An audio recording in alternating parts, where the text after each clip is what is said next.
Good morning, edTPAers. It's Mamaw Yates. I want to talk to you today about video recording and try to answer some of these important questions that are very frequently asked. I'm going to be first looking at your Making Good Choices document, the one that sounds like something you would use in an anti-drug program in a public school. But it's not. It's not about drugs, although you shouldn't be doing drugs either. But it has to do with making good choices about your edTPA. So there's lots of information about video recording. It's found in your Making Good Choices. It's found in your handbook, and you really need to look at those. First of all, don't think about professional quality production. I don't try to do a professional quality production. And neither should you. Just be yourself.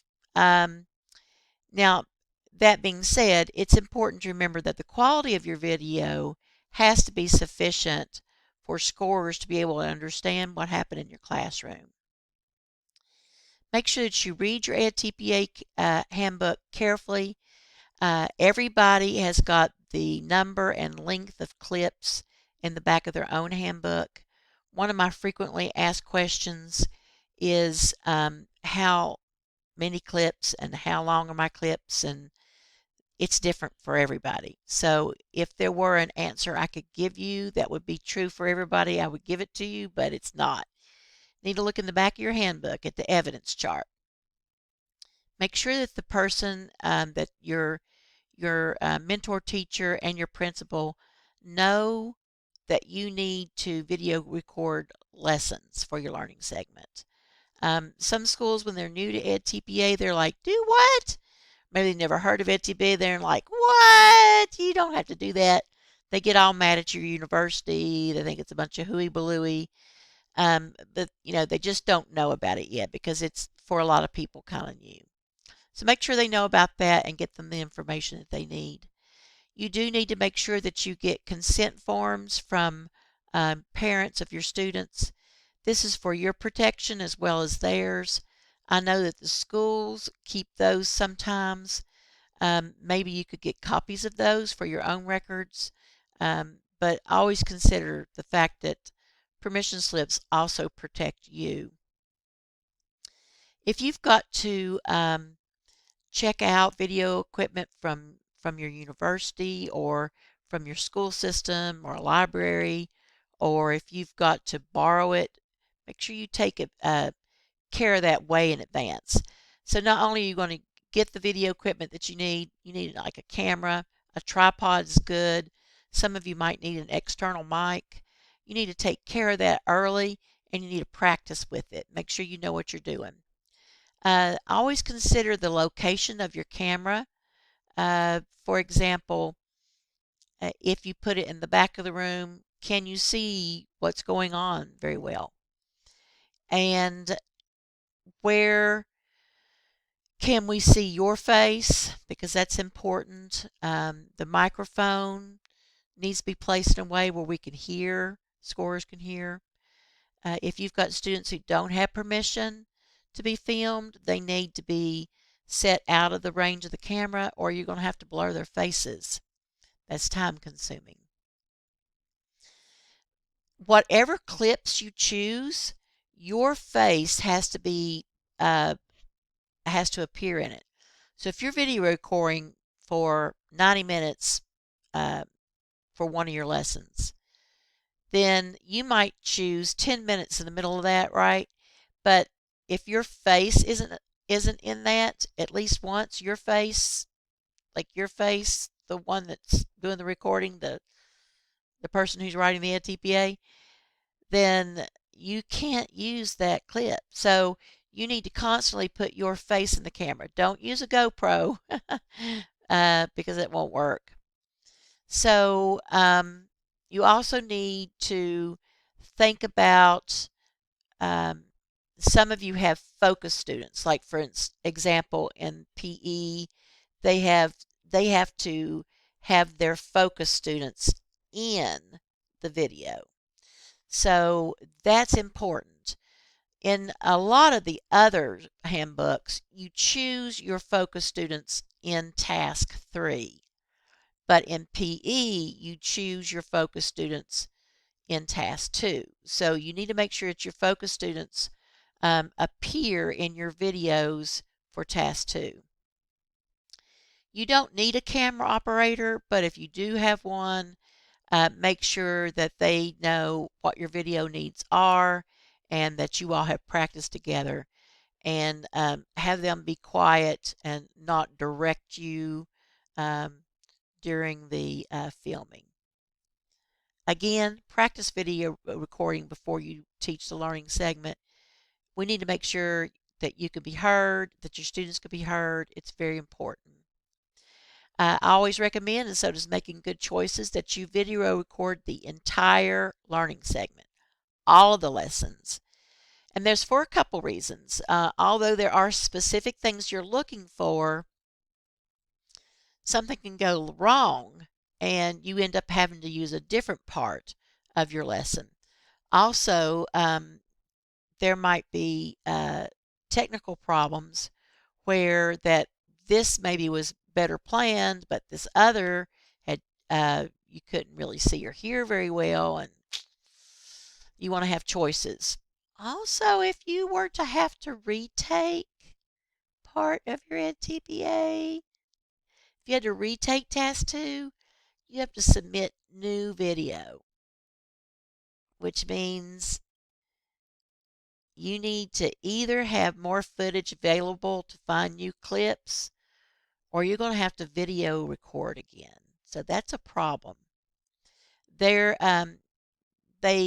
tell you to be natural. That's important. That's only going to happen though once you've practiced. You're always going to be aware of the camera until you've practiced. The quality video, we can't say that enough. Make sure you can be heard. And then what I always tell my students, and they recommend here too, is that you each day when you record, go home and immediately view your video and start making notes about timestamps when there might be possible evidence that you can later use to consider what clips you want. You will need to transcribe inaudible portions. So when you're going through your clips, make a note of the timestamps for any inaudible portions. And then later you can provide a transcript or add captions for these portions.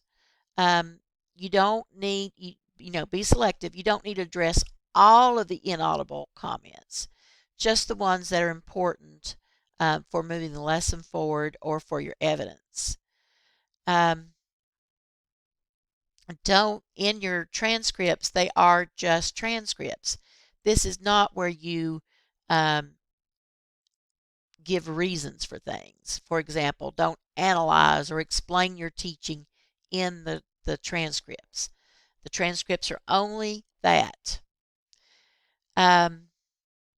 You can use captions. That's not considered editing if that's necessary. And the captions, if some of you all have submission requirements that you need to check. If you have instruction in any language other than English, that does not apply to people who teach world language or classical languages. But if you are going to be giving any instruction in any language besides English, you need to find this in your Making Good Choices, this document I'm looking at, click this, and review the submission requirements for that. Remember that your video clips are the primary source of evidence for scoring in task 2. That means that the score is if you can say something is in your commentary, but if you can't prove it's in your, if you can't prove it by showing your clips, it's not going to work. So the clips you choose have to be the evidence you're going to use. So if something happened and you don't use those clips, you can't refer to it. So you're saying, okay, this happened in clip 1, this happened in clip 2. But if there's evidence that you want that's not in those clips, you can't say something like, well, I did this on the first day, but I'm not using those clips. No, it's got to be supported by the clips. So make sure that you're planning carefully what you want in your videos. Be aware of your subject-specific emphasis. Also be thinking about the starting and stopping times so that you have the correct length. We're going to look at that in a minute. So actually, let's go ahead and go to that in the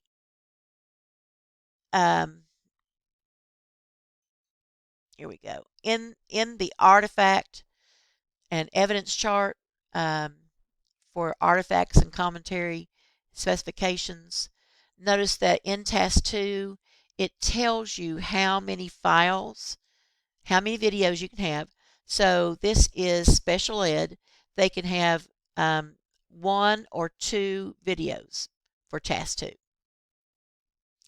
And then when you combine those, it can be no more than 20 minutes running time and no less than 3. This is secondary ed science. They can have 2, they have to have 2 clips. So you can see the minimum and the maximum are the same, which means they have to have 2 clips, and neither of the clips can be more than 10 minutes each. So that's different from SPED, see? And that's why we can't answer your question when you say, how many can I have? Here's another one that's performing arts. And again, theirs has to be 2. And just like the secondary science. Here is middle childhood math. You can have 1 or 2 videos, and then they would be no more than 20 minutes total, but not less than 3. So like I say, you have to look at your own handbook, because if you are over that amount, you could get a condition code, which is basically a 0. Or if you have less than the minimum requirement, you could get a condition code for that, which are bad. We don't want condition codes. Continuous without any disruption in footage. So we often have, with my secondary ed folks, they had this awful thing called split. They call it split lunch or split period, or they call it different things. But what that means is that, like, their third period, they meet with the third period class for 30 minutes. Then the bell rings, everybody goes to lunch, and then they come back for maybe 45 minutes or an hour. And so if you're videotaping in the first 30 minutes, you can't connect it to the 45 that comes after lunch. It just doesn't work that way. That's not continuous. Breaks in a clip like that is considered impermissible editing and does trigger a condition code. Every handbook should, I think it doesn't in the PE one, but I did find out about that, so we'll get it in a minute. There is a class group size.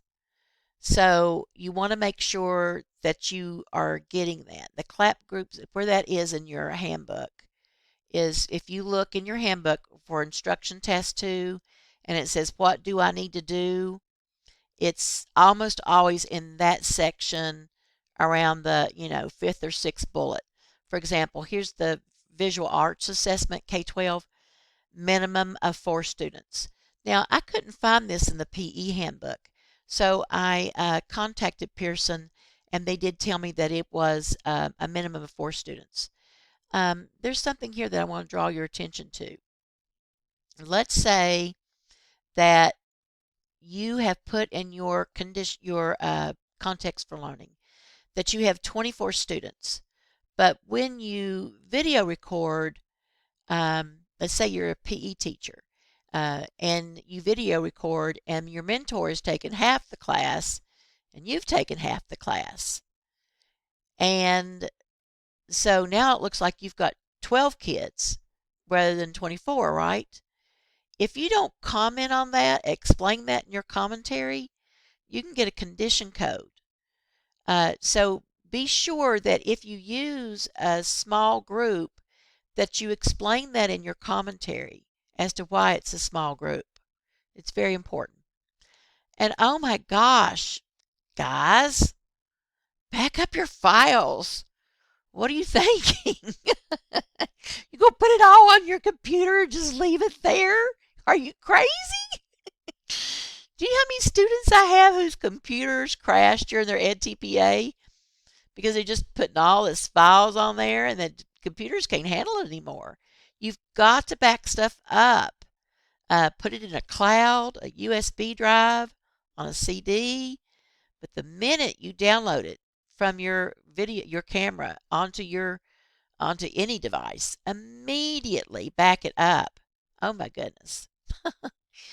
So again, expensive cameras aren't necessary. Make sure that your camera is working and that it's plugged up. Your battery may not be as good as you think it is. You don't want to think you're recording 90 minutes and the camera's stuck at 10. Keep it plugged up. You may need an extension cord. You're probably going to need, on a lot of editing stuff on your like iMovie, you can crop using that. You might need to get, I think it's called Lightworks, Handbrake, something like that is editing software. Don't think Windows Movie Maker is available for free anymore. Once you making good choices also gives some excellent advice on what to record for Rubric 6, Rubric 7, Rubric 8, and Rubric 9. You need to read that. Yeah. Key things to remember. Video evidence. You need to make sure you include video evidence that has you explicitly addressing those subject-specific requirements that are in rubrics 7, 8, 9 for most people. I think that's 6, 7, 8 for world language, classical language, the other 13 rubric handbooks. You want to reference your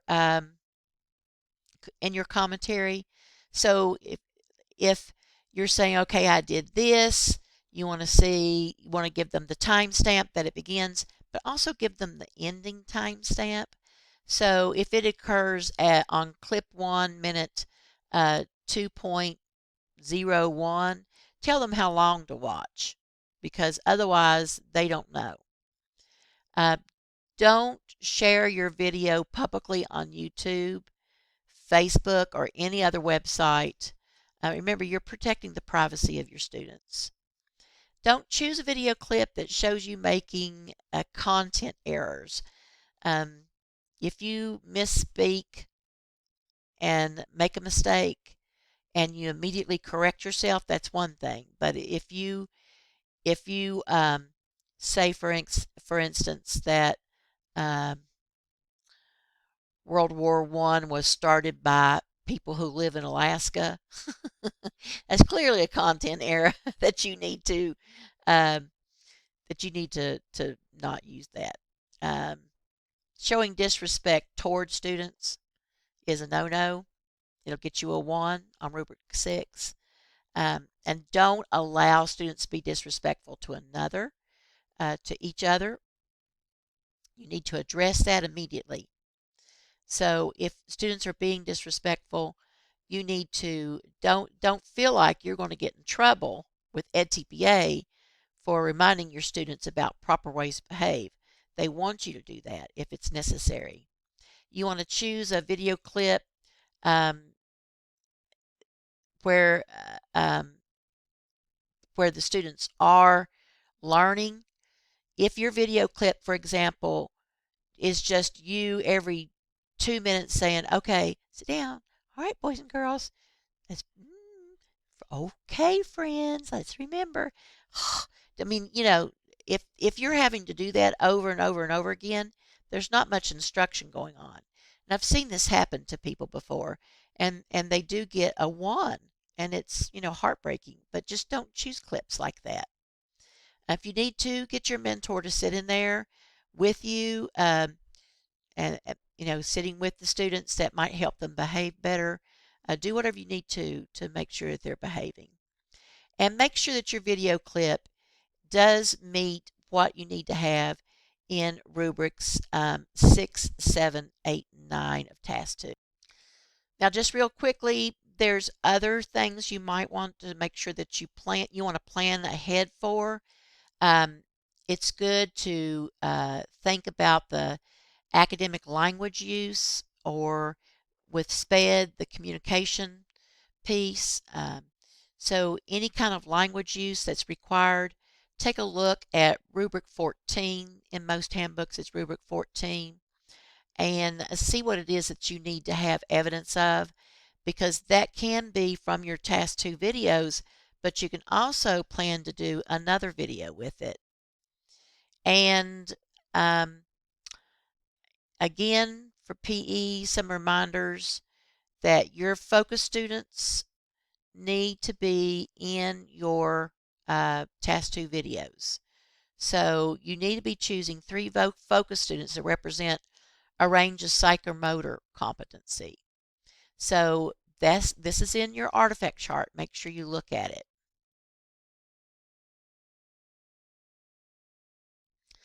Also, I wanted to draw attention to the Early Childhood Assessment Handbook, because their work samples should be a video or an audio. They call this the evidence of learning. Most of the other handbooks refer to it as work samples. SPED also, you need to consider whether or not you need to use video and audio evidence for learning for your work samples. If you teach kindergarten or first grade, and the students, or if you've got students whose ability to express their learning in writing, or then you need to consider, these developmental considerations are important. So my kindergarten folks, almost always, I tell them to consider that they might have to give evidence of on their work sample, might be video of the students doing their work sample, and definitely feedback. So if you're a kindergarten teacher or preschool teacher, and your students can't read, then you don't want to give them written feedback. So you don't want to need to record your feedback for all those. Okay, so that's a whole lot of information. But just keep the handbook out. Everybody should have a printed out copy of their handbook, and they're making good choices. You need to read it more than once, highlight it, write in the margins, make notes to yourself. It's a lot to remember. It's something that I talk about every day, so it's a little easier for me, but even I have to look at the handbooks over and over again.